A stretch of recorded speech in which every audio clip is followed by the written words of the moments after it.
Yeah, raised and born in Yopougon.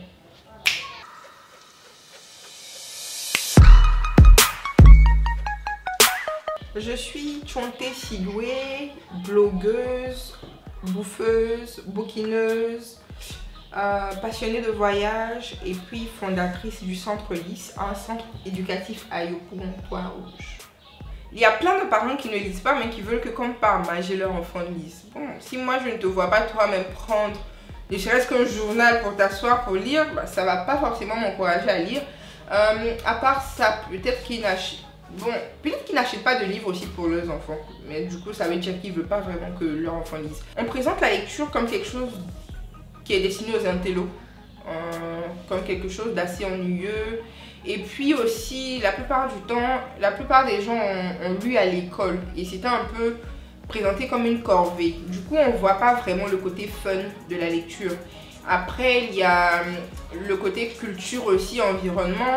Ici, on n'a pas forcément la première préoccupation des gens. Parfois, c'est il faut que je mange, il faut que je puisse me vestir. Bah, je pense que maintenant, tout le monde sait ce que la lecture apporte en général. Hein.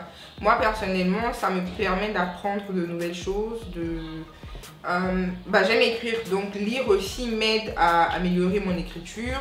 Ça me permet de voyager, de découvrir de nouveaux mots, enfin, tout le tralala qu'on connaît quoi. J'avais voulu écrire un livre qui s'appellerait La femme qui ne voulait pas se marier. Je voulais parler de la pression que les femmes ont en Afrique face au mariage et du fait que toutes les femmes n'ont pas forcément envie de se marier parce que moi je connais des femmes que le mariage n'intéresse pas. Donc je me disais que ça aurait été intéressant de voir cette perspective-là. Pour pouvoir amener les gens à lire, si on veut créer, on va dire, une communauté ou des générations de personnes qui lisent, faut commencer dès le berceau à rapprocher les livres des individus, donc à amener les gens à découvrir la magie du livre quand ils sont très jeunes, à présenter ça comme quelque chose d'assez intéressant. Donc on n'est pas obligé de lire tout, on n'est pas obligé de lire des choses qu'on dit ah ça c'est un classique et tout. C'est vrai que c'est bien de lire des classiques, mais si ça t'ennuie, passe à autre chose. Donc faut pas qu'on mette la pression forcément, faut qu'on montre aux gens que lire c'est assez intéressant.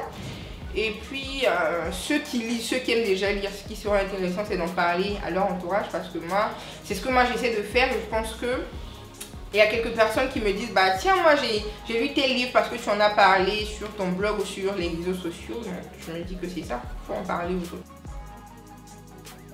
Quand tu lis, ton imagination se développe beaucoup plus que quand tu regardes une vidéo. Une vidéo c'est du tout cuit, on te montre les images et tout, alors que quand c'est la lecture c'est à toi d'imaginer.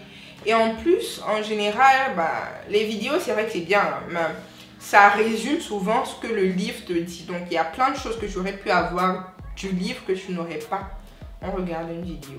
Avec une vidéo, tu as le son, tout ça, c'est quelqu'un d'autre en fait. C'est la voix de quelqu'un d'autre que tu as dans la tête. Au niveau d'un livre, il y a deux personnes qui travaillent. Il y a celui qui écrit et il y a celui qui lit. Donc, celui qui lit, sans lui...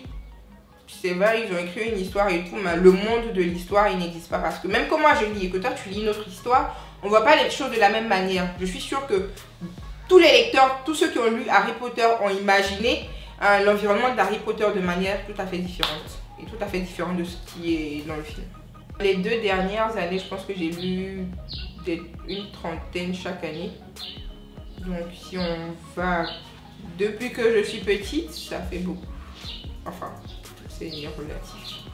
J'étais à Londres en 2015 et puis je partais dans un restaurant ivoirien. J'y suis allée je crois 3 fois. Donc la première fois que je suis partie, j'étais seule. Donc naturellement, je me suis assise en attendant qu'il y ait ma commande, je lisais un livre. La deuxième fois que j'y suis allée encore en attendant ma commande, je lisais un livre. Et puis le gérant m'a demandé est-ce que j'ai un examen? Je dis non. Il dit tu es sûr que tu n'as pas d'examen et tout? Parce que la dernière fois tu es venu, tu lisais, aujourd'hui encore. Je dis non, j'ai pas d'examen. Enfin, si j'ai un examen, je saurais que j'ai un examen. Et le gars, il était juste choqué de voir une personne normale qui vient et qui lit.